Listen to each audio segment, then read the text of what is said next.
Two men, same age, same dream.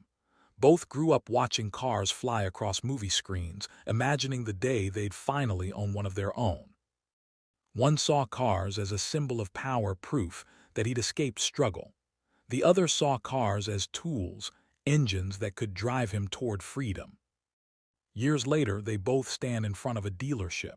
The same car shines under the lights. The salesman's voice echoes the same pitch. But what each man sees, what he truly sees, couldn't be more different.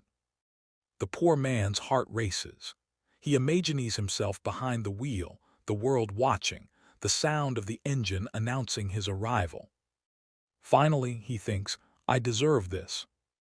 It's not just a car, it's validation, a way to rewrite the story others told about him.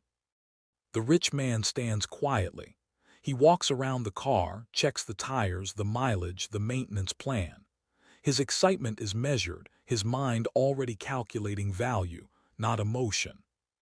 One man buys the feeling of success, the other builds it. The poor man signs the papers with a smile, not reading every line. The loan stretches over years, but that's a problem for later. Right now, he feels powerful. Photos are taken, captions written, friends react. The dopamine rush hits like fireworks and fades just as fast. The rich man doesn't buy impulsively. He runs numbers, checks depreciation charts, asks questions others find boring. He's not chasing admiration. He's chasing efficiency.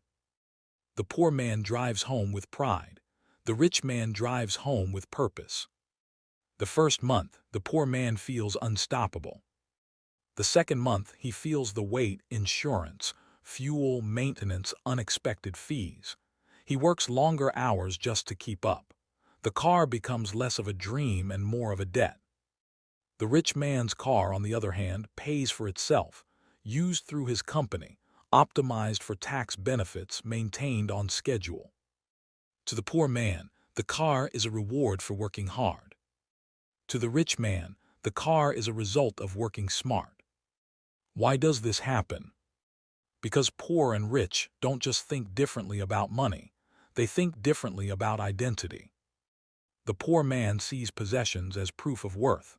The car isn't just transport, it's self-esteem on wheels. The rich man separates who he is from what he owns. A car doesn't define him, it serves him. The poor mind asks, what will they think of me? The rich mind asks, how will this improve my life? It's a small moment, but it says everything. The poor man fills his tank halfway. He's thinking about next week's bills, the next payment. His car shines, but his wallet doesn't. The rich man fills his tank completely, but not because he's careless with money. He plans for convenience, not survival. He doesn't think in days, he thinks in systems. The poor man is driving to escape the present. The rich man is driving toward the future. Listen to them speak. The poor man talks about horsepower, luxury seats, and how people stare when he parks. The rich man talks about fuel economy, reliability, maintenance costs, and resale value. One wants admiration, the other wants optimization. The poor man buys a story to tell. The rich man buys a tool to use. 3 years later, the poor man's car is old, scratched, and losing value fast. But the loan remains, and he's already eyeing the next model. The cycle continues. Buy, impress, struggle, repeat.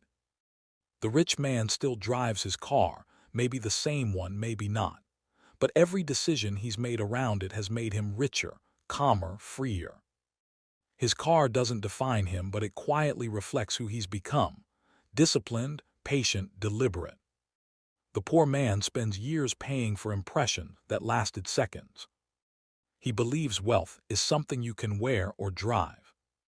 The rich man knows true wealth is invisible, peace of mind, time, freedom, options.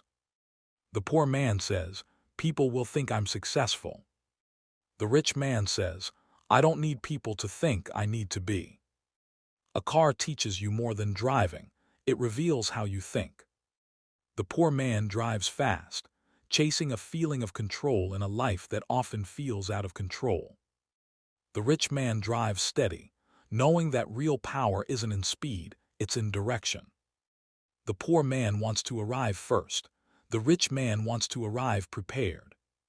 And that's the difference between movement and progress. The car doesn't make the man rich or poor. The mindset behind the wheel does. One man drives to escape his present. The other drives to build his future. Both started with the same dream, but only one understood this truth. It's not what you drive that defines you. It's what drives you.